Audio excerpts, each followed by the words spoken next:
That's it. After 3 months in Morocco, Isla and I are leaving Dave.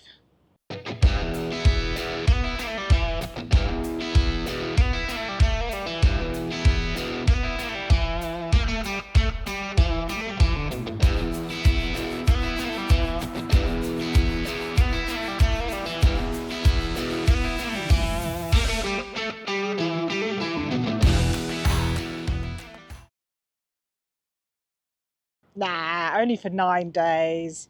But I've set Dave a challenge. He has to get Bebe, Otis and himself out of Morocco and over to Italy in one piece. You reckon he can do it? Right, so it's Monday lunchtime and Jess and Isla are safely back in the UK. In fact, I think right about now, Jess should be taking Isla to a soft play, something she's not had much of here in Morocco for the last 3 months, so no doubt she's pretty excited about that. It means it's lads on tour time. It's me and him, the fuzzy one over there. And we need to figure out where we're going. But right now, I've got to fend for myself. I've got to get some lunch together. Now, this is normally Jess's domain. I haven't really looked in the fridge or freezer to see what's there, to see what I'm going to eat for the next few days. It might mean I need to do some shopping, maybe, but I'm about to leave a big city. But right now it is lunchtime and I'm quite hungry, so it's going to be wraps. Always have wraps in your cupboard, super useful staple, and tuna mayo sweet corn. Some of you that know me will know that I don't eat fish, or at least that's what you think, because I don't really eat fish, but tuna I make an exception for, and it's super quick and easy to make, and it's going to allow me to get on the road. So, tuna mayo sweet corn wraps coming up. I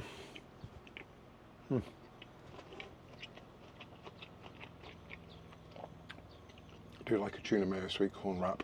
The ingredient that so many people forget, something like this, crispy fried onions. Couldn't believe we found them here in the supermarket in Morocco, but we normally have some, but we'd run out, and lo and behold, a whole new pot of them.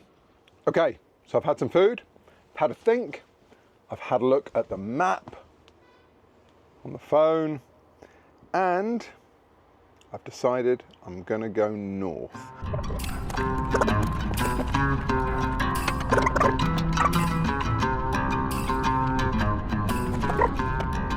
Okay, so we are climbing up at the back of Fez on this actually quite bumpy road. It is tarmac, but it's quite bumpy. It's not very wide. And we've come up behind an even more slow-moving truck. But I don't know if I'm actually going to be able to get past. It's so windy and uphill that I just don't know if I'm going to have the... Oh no, he's waving me past. Shukran Bazef. Okay, well that's interesting. I've got stunning views as we climb up out the back of Fez. I've just come past a big sign that says 1, keep a tight control of your tyre pressures, or regulate your tyre pressures. Something like that, something to do with tyre pressures and controlling them. And then another sign saying, be careful, very dangerous road surface for the next 6 kilometres. Okay, so what I think they were trying to say is not that it's particularly dangerous, but it's what the French might call chaussée déformée, or deformed road surface, or what we would just call normal roads in England, really, just potholy and tarmac falling apart and that kind of jazz. Well, that's Monday's driving done, a total of 79k, and I think this park up will do. It's definitely better than a car park in Fez in a city. It's quite pretty, this one, and I think I might even have to get the sock out.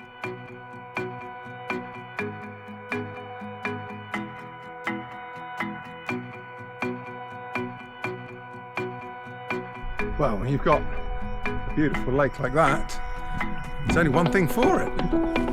It's sop time.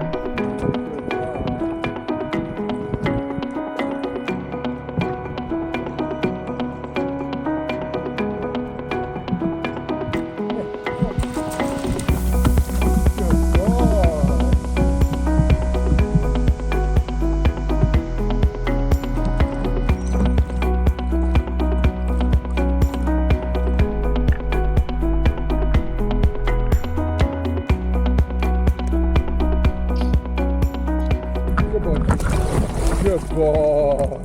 It's Tuesday morning and I've decided now is the time for me to tell you what overlanding actually is. Do you want the truth about overlanding? You can't handle the truth. Because everyone's got this beautiful romantic idea of glorious locations and mountains and deserts and oceans and goodness knows what, but that's not it. No, not at all. Overlanding is driving around the world, slowly fixing or modifying things that you've broken through use or misuse, interspersed with visiting some beautiful places and having a lot of fun. That's it. And if you don't believe me, here is my list of things to do on the truck. So I'm just going to read you from the top down. I need to grease all the grease points underneath. We did them when we were in Spain. That was 3 months ago. We've now been through the desert. We've been through woodland, through forest, been off-road. Every 3 months, it's a really good time to get those grease points greased again. It's just going to keep everything working nicely. I need to fix the window handles, just a function of the heat. Obviously, it's really hot here in Morocco, and they've just come unstuck. So I'm going to get the glue out, stick them back on again. I need to fix the step latch. Just here, the latch, when you put these steps up, there's a little retainer pin, and that's broken off. Fix a couple of pieces in the cab, nothing broken, just modify where things are mounted. I need to move the airline. So there's 2 airlines for pumping up the tyres. One on this side is just down here behind me. I want to move it so that it's more accessible. We have some window tethers that stop Isla being able to open the windows too far. They've come unstuck from the windows, so I need to stick those on. I need to do an oil check, and I know we're going to need to do an oil change probably as soon as we get into Italy. I'm going to have another look at the brake pad wear because I've not looked at that for a couple of weeks. The cupboard door above the hob, I need to do that as well. That's come a little bit loose. And the little latchy cover thing that covers all our electric panel up above the wardrobe, that's sticking a little bit, so I'm going to have a look at that as well. So quite a bit to do in the next few days before the girls get back.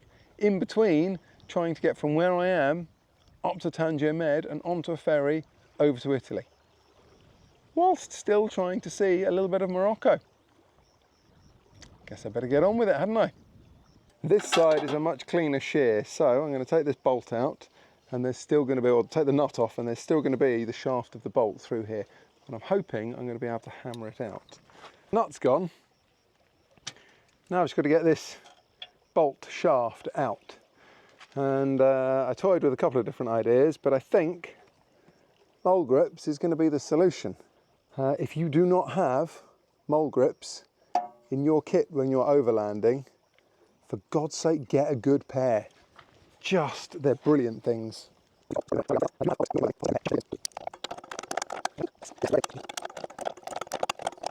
Now we're getting somewhere. Bingo. Okay. I've got another bolt. It's significantly larger than the one I took out, which means I'm going to have to drill this hole through and make it bigger, but hopefully this will be much stronger.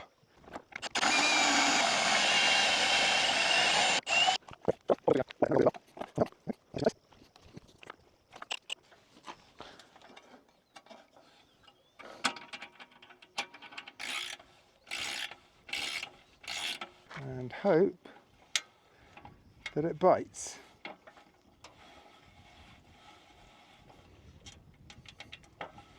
Yes, look at that.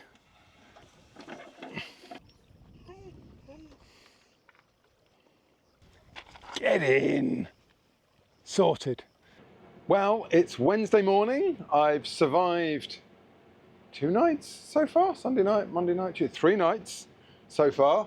And today I'm going to put in a little bit more of a drive. Yesterday I did all of 22 kilometers because where I was so lovely. I went for the SOP in the morning and then I just moved a bit further around that lake. But today I need to get a bit further north. I'm going to go find some water and just try and break the back of the driving so that come Friday I don't have a huge drive before I go and get the ferry. So now I've just got to make sure that everything in here is turned off, all of our pre-departure checks. So yeah, I'm going to go around and do that and then hopefully we'll be on the road.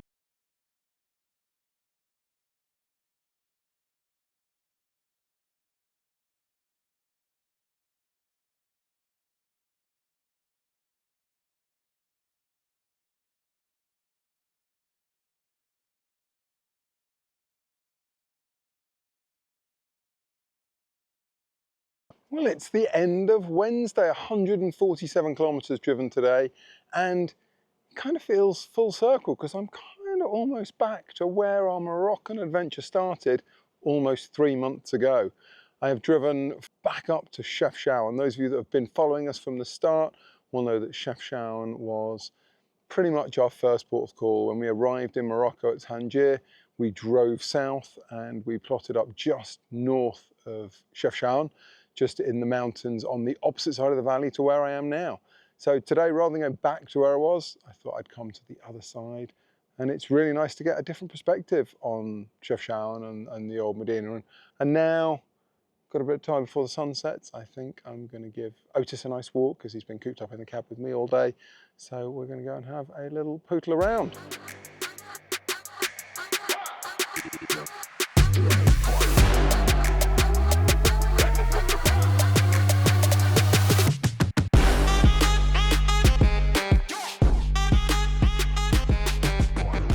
Okay, so it's confession time because I can't even blame it on Jess because she's not here.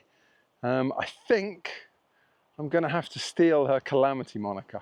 So yesterday, lovely park up I got myself to required me to drive off a very windy, narrow, foresty track.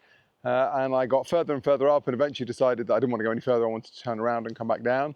So I had to make a Austin Powers style 50-point turn on a very narrow track where there was a bit of a slope at the front and a bit of a slope at the back. Now it's great because Bebe's got a really good approach angle and a really good departure angle. And at the time, what I didn't realize was that I might have got a little bit too close to the slope at the front. In fact, I only just realized it when I parked up this evening and I happened to walk around the front of Bebe and had a look and went, that's interesting. Rolled back in my brain to remember what might have happened.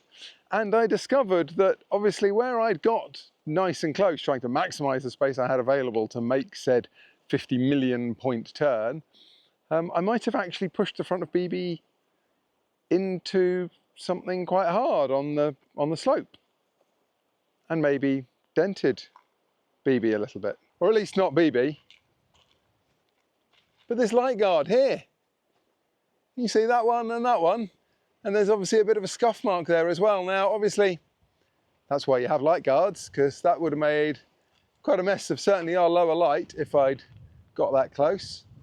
But yeah, there's a bit of a bend there. So Motorcraft, really good job on the light guards. I confirmed that they work. They protect the lights. And yeah, they're pretty strong because they bent a little bit, but not that much. Yes. Oopsie. Calamity Dave is in the house. Well, this is it. The last night in Morocco for Bebe. Tomorrow I catch the ferry with Bebe and Otis and we make our way to Italy. But for now, it's time to settle in, enjoy the last night here in Morocco. Okay, well, one of the last jobs to do before leaving Morocco, take advantage of that cheap fuel. Morocco is really, really cheap. Here, $12.61, which is less than £1 a litre. So Bebe is getting full to the gunnels. Fuel tanks being filled, reserve fuel tanks being filled, jerry cans are being filled, and those oil drums that we got for when we thought we were going to go into Mauritania, they're going to be filled as well. Hopefully, we're going to have about 2,500 kilometers of range when we leave here, which should get us all the way through Italy, probably a good way through Slovenia, maybe Croatia as well, at least certainly until we can get towards finding some cheaper fuel again. But for now, it's going to take a while. We've got half hour to get everything filled, so we're going to get on with it. Well, this is it. This is the last 30 kilometers in Morocco. After, I don't know, maybe 6,000 kilometers, comes down to this. And I'm quite nostalgic because, well, I'm doing this bit solo. Obviously, I haven't got the girls with me. And it would be much nicer, much easier if they were. But I'm also nostalgic because I'm actually kind of retracing the roads that we first drove in Morocco. When we first arrived, the first day we got here, and we drove to just north of Chefchaouen, and I've just been past the fuel station that we filled up at. First one we topped up at here in Morocco. And I'm quite sad, quite nostalgic to be leaving because Morocco is so varied. The country, the landscape is so varied. But it's also that when you spend time in the country, say we've been here 3 months, we've been traveling slowly, so you do kind of get time to process things in real time. And yet still, I feel like I need to sit and reminisce and mentally process some of the things that have happened. And I'd like to say we'll be back. I hope we will. And yet at the same time, the world is wide. And as that poem goes, one of my favourites, The Road Not Taken by Robert Frost. 2 roads diverged in a yellow wood, and sad I could not travel both and be one traveller. As way leads on to way, I thought I'd save one for the other day. But maybe we will never come back because the world is wide and there are so many other places for us to see, so many other adventures for us to have.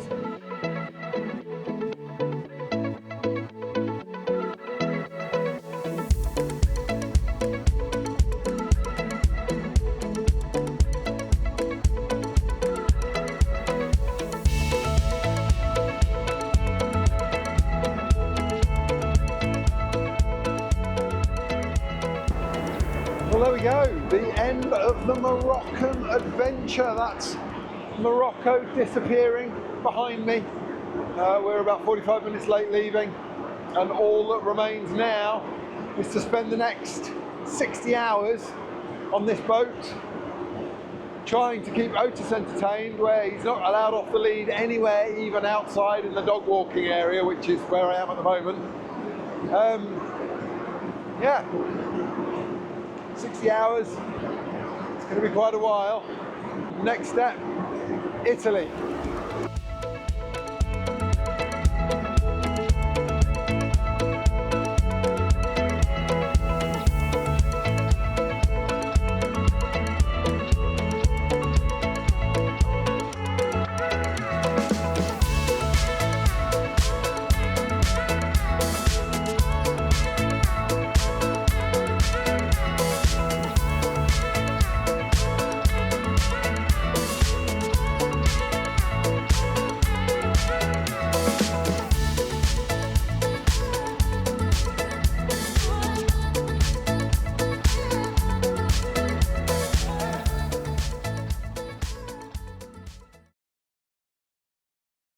Oh, that was quite the speed bump.